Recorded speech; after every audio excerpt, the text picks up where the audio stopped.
एक दिन गोपी अपने भैंस के लिए जंगल चारा काटने जा रही थी। तभी पास के एक बरगद के पेड़ पर एक जादुई तोता बैठा था। उसने राधा को देखकर कहा, वह यह औरत कितनी मेहनती है। मैं कई सालों से देख रहा हूँ। यह हर सुबह जंगल आती है और अपने भैंस के लिए चारा काट कर ले जाती है। लेकिन एक भैंस कितना ही दूध दे, उससे तो इनके घर का बस खीर ही बनती होगी। फिर यह बेचते क्या होंगे। मैं एक जादुई तोता हूँ, क्यों ना मैं गाय बनकर इसके घर चले जाऊं। मेरे दूध को बेचकर यह अपनी जिंदगी आराम से जी सकेंगे। हाँ, यह ठीक रहेगा। यह औरत दयालु और नेक दिल भी लगती है। इतना कहकर तोता पेड़ से उतरा और एक सुनहरी चमक के साथ एक खूबसूरत गाय में बदल गया। फिर वो तोता राधा के पास गया और बोला, हे दयालु औरत, इस जंगल में मेरा कोई नहीं है। मैं अकेली हूँ। क्या तुम मेरे अपने घर ले चलोगे? मैं तुम्हें बदले में ढेर सारा दूध दूंगी। गोपी ने गाय की बात को सुनकर आश्चर्य से कहा, मैं कोई सपना तो नहीं देख रही। यह गाय तो बोल रही है। पहले तुम बताओ, तुम बोल कैसी रही हो? मैंने आज तक कोई गाय को इंसान की आवाज में बोलते हुए नहीं देखी। दरअसल मैं एक जादुई गाय हूँ, इसलिए मैं इंसानों की तरह बोल और उनकी बातों को समझ भी सकती हूँ। मैं कह रही थी, मुझे अपने घर ले चलो। तुम मुझे सुबह सुबह हरा भरा चारा देना और मैं तुम्हें ढेर सारा दूध दूंगी। उस दूध को बेचकर तुम अपनी जिंदगी आराम से जी सकोगे। एक भैंस से तुम्हारा कितना ही गुजारा होगा। राधा गाय की बात को सुनकर बहुत खुश हुई और बोली, अरे जादुई गाय, तुम सच कह रही हो।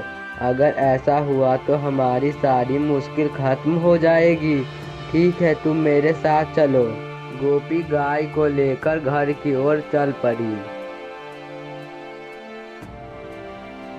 थोड़ी देर बाद राधा गाय के साथ घर पहुंची तो उनके पति श्याम ने आश्चर्य से पूछा, गोपी, तुम तो भैंस के लिए चारा काटने गई थी, फिर यह गाय तुम कहाँ से ले आई? श्याम, मैंने इसे कहीं से पकड़ा नहीं। यह मुझे जंगल में मिली। इसे बस थोड़ा सा चारा देना है और यह बदले में हमें ढेर सारा दूध देगी। एक भैंस से तो हमारा गुजारा नहीं हो रहा था। अब यह गाय का दूध बेचकर हम अच्छे से जी सकेंगे। राधा, तुम सच कह रही हो? फिर तो तुमने बहुत अच्छा किया। हम आज से इस गाय का अच्छे से ख्याल रखेंगे।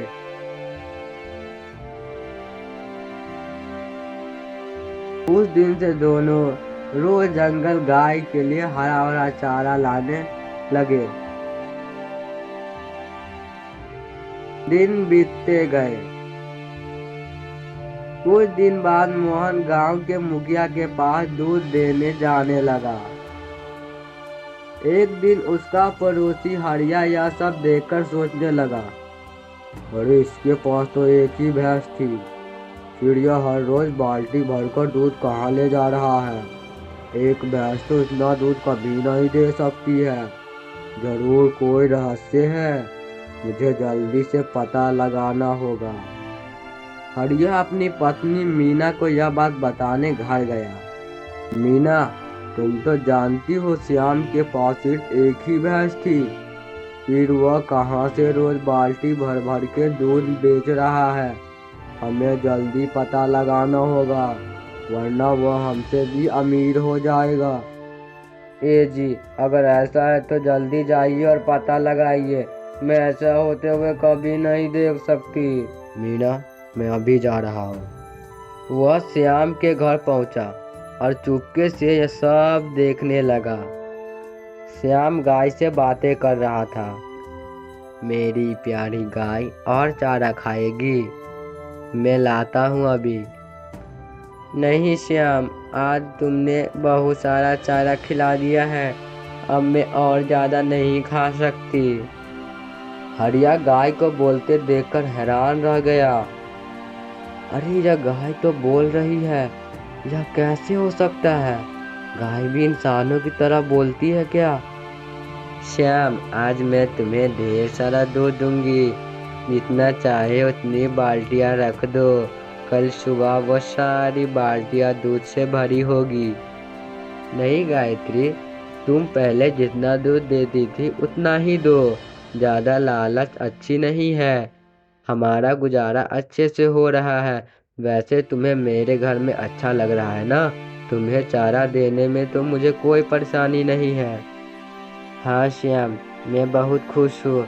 हमारे दूध से तुम्हें फायदा हो रहा है ना?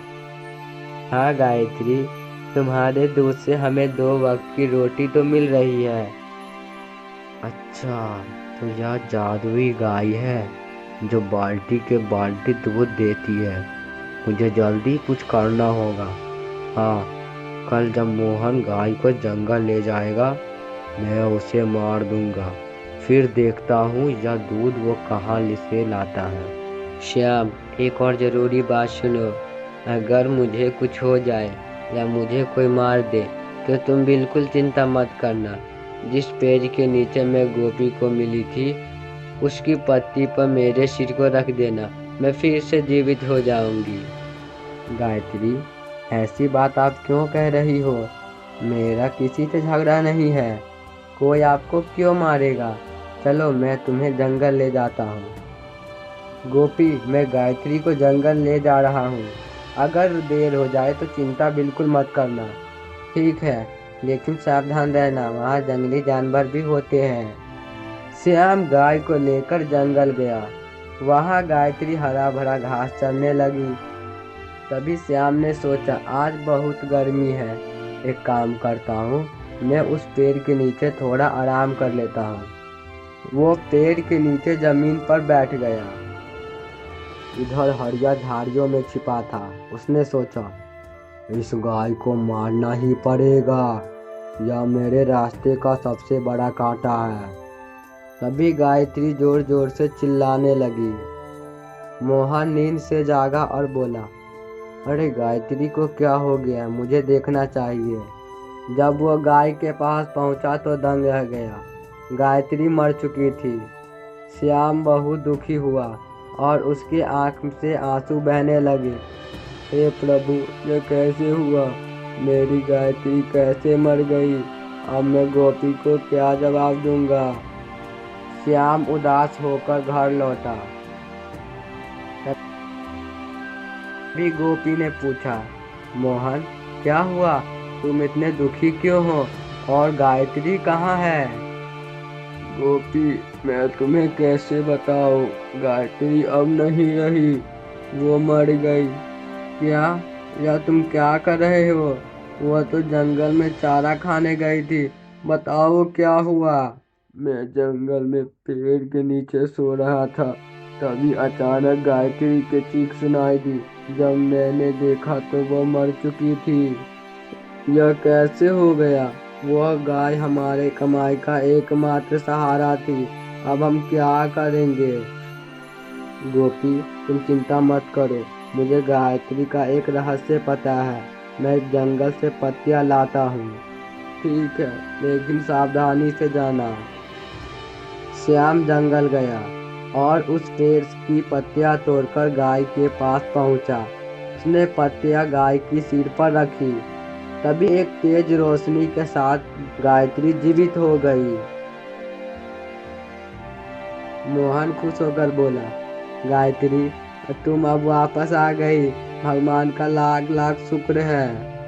पता है, मुझे तुम्हारे बिना बिल्कुल अच्छा नहीं लग रहा था। गोपी और मैं रो रो कर बुलाहार हो गया था।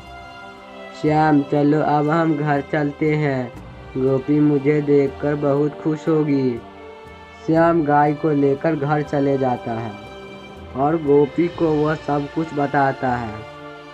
राधा खुशी होकर बोली, गायत्री, पता है, मुझे तुम्हारे बिना बिल्कुल अच्छा नहीं लग रहा था।